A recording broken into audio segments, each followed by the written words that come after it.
Hello everyone, আসসালামু আলাইকুম। কেমন আছেন সবাই? আলহামদুলিল্লাহ, আল্লাহর অসীম রহমতে আমরা খুব ভালো আছি। তো আজকে আমি বেশ কিছু রান্নার আয়োজন করেছি এবং এই রান্নার আয়োজনগুলি কেন করেছি, কার জন্য করেছি এবং কি কি রান্না করছি সব কিছুই আমি আপনাদের সাথে শেয়ার করছি। তো এই তো আমি আলু এবং বরবটি দিয়ে একটি মিক্স সবজি করে নিচ্ছি। তো ফার্স্টে এটি বসিয়ে দিয়ে চাপিলা মাছ ছিল নদীর, একদম ফ্রেশ, সে চাপিলা মাছটা ধুয়ে নিচ্ছি, পরিষ্কার করে নিচ্ছি। তো আর এইদিকে হচ্ছে ইলিশ মাছ ভিজিয়ে দিয়েছি দুইটা। তারপর এখানে হচ্ছে গরুর মাংস ভিজিয়ে দিয়েছি, প্রায় ভিজে গেছে। একটা একটা করে আমি রেডি করব আর রান্না করে নিব আর আপনাদের সাথে শেয়ার করব। তো আমার সবজিটা রান্না হওয়ার সঙ্গে সঙ্গে আমি চাপিলা মাছটা বসিয়ে দিয়েছিলাম। দেখেন কতটা ইয়াম্মি হয়েছে। চাপিলা মাছটা আমি কাঁচা আম, পেঁয়াজ এবং ধনেপাতা দিয়ে একটু মাখা মাখা ঝুল করে নিয়েছি। খেতে যা অসাধারণ লাগবে না। আর স্পন্দন যেহেতু চাপিলা মাছের তরকারি খাবে না, তাই ওর জন্য একদম কড়া ফ্রাই করে নিচ্ছি কয়েকটি চাপিলা মাছ। আর এইদিকে ইলিশ মাছ দুটিকে কেটে ধুয়ে পরিষ্কার করে নিয়েছি, ডিম সহ কেটে নিয়েছি। ডিমটা আর আলাদা করি নাই, কারণ এভাবে খেতেও অনেক মজা লাগে। আর এখানে কম করে একটু শুটকি বোনা করে নিচ্ছি, মানে চাপা শুটকি যেটাকে বলে, শীতলও বলি আমরা। সেটা পেঁয়াজ রসুন দিয়ে একটু ভুনা করে নিচ্ছি। এটা আমার বাসুরের জন্য মেনলি করছি। আর শুটকি বোনাটা হতে হতে এদিকে আমি পোলাও যেহেতু রান্না করব, পোলাও চালটা ধুয়ে নিলাম। আর এদিকে মাংসটাও আমি কেটে ধুয়ে পরিষ্কার করে নিয়ে সম্পূর্ণ মশলা মাখিয়ে একবারেই বার্নারে বসিয়ে দিয়েছি। এতে হচ্ছে তাড়াতাড়ি হবে, আমার সময়টাও বেঁচে গেল। কারণ আমি এই রান্নাগুলি এক জায়গায় নিয়ে যাব, সেটা আস্তে আস্তে আপনাদের কাছে শেয়ার করছি কোথায় নিয়ে যাব। আর এদিকে কিন্তু আমার চাপা শুটকি বোনা হয়ে গিয়েছে, সেটাও আমি নামিয়ে নিয়েছি। এবং ইলিশ মাছ বোনাটাও করে নিয়েছি, হালকা একটু ঝোল রেখেছি, আপনাদেরকে দেখাচ্ছি। আর বাকি রইল পোলাও।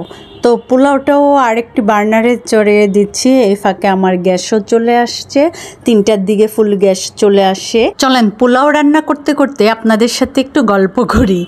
মানে এইসব রান্না হচ্ছে আমার শাশুড়ি মায়ের জন্য। যারা নিয়মিত আমার ব্লগ দেখেন তারা অবশ্যই জানেন যে আমার শাশুড়ি খুবই অসুস্থ, 90-এর উপরে এজ। তো উনি থাকেন হচ্ছে লালবাগে আমার বাসুরের বাসায়। ওনাকে সব কিছুই করে দিতে হয় এবং সব কিছুই আমার যা করেন। তো আল্লাহ ওনাকে বেশি দিন বাঁচিয়ে রাখুক এবং সুস্থ রাখুক। উনি অনেক ভালো একটা সার্ভিস দিচ্ছে, মানে এরকম সার্ভিস নিজের সন্তান, নিজের মেয়েরাও দেয় না। ভাবি যা করছে আমার শাশুড়ির জন্য। যাই হোক, তো যখন সুযোগ পাই মাঝে মধ্যে ওনার জন্য একটু রান্না বান্না করি। তো আজকে যাব, এই জন্য হচ্ছে একটু রান্না করে নিয়ে যাচ্ছি। উনি পোলাও মাংস পছন্দ, মাছ খেতে চায় না, সবজি খেতে চায় না, তার জন্য আর কি একটু রান্না। তো শুধু তো ওনার জন্য না, আমার বাসা প্লাস হচ্ছে আমার বাসুরের বাসা সহ একসঙ্গে সবার জন্যই রান্না করছি, তাই রান্নার এত আয়োজন। তো এগুলি রান্না করে আমরা আবার লালবাগে নিয়ে যাব। আমি আর স্পন্দনের আব্বু যাব, স্মিতার এক্সাম, তাই যাবে না। স্পন্দনের কোচিং আছে, হুজুর আছে, এই তারা খুব ব্যস্ত। তো আমরা দুইজন যাব, ওই জন্য খুব তাড়াতাড়ি করছি, যেহেতু বাচ্চাদেরকে রেখে যাব, আবার তাড়াতাড়ি ব্যাক করতে হবে বাসায়। তো এর মধ্যে আমার পোলাওটাও প্রায় অনেকটা রান্না হয়ে গিয়েছে, তাই দমে দিয়ে দিলাম। দমে 5 থেকে 7 মিনিট রেখে দিলেই হবে। আর এই ফাঁকে আমি একটু গুঁড়া দুধ এবং চিনি অ্যাড করে দিচ্ছি।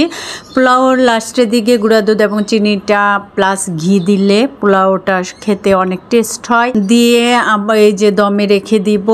আর এদিকে আমার মাংসটাও অনেকটা কুকড হয়ে গিয়েছে।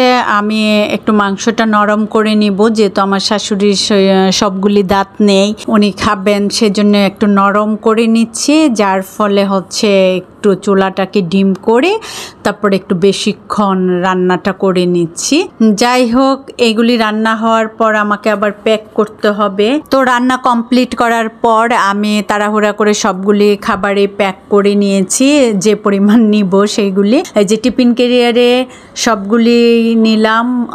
2 বক্স পোলাও নিলাম, গরুর মাংস নিলাম, চাপা শুটকি বোনা, চাপিলা মাছ এবং ইলিশ মাছ। তো তাড়াহুড়ো করে খাবারগুলি প্যাক করছি। করছি, কারণ খাবারগুলি প্যাক করে নিয়ে আমি আবার হাত মুখ ধুয়ে রেডি হয়ে রওনা দিব। তো আমি হাত মুখ ধুয়ে রেডি হয়ে রওনা দিয়ে দিচ্ছি। এদিকে আমি বারান্দা থেকে দেখছি আকাশে প্রচুর মেঘ জমে আছে, যে কোনো মুহূর্তে বৃষ্টি নামবে।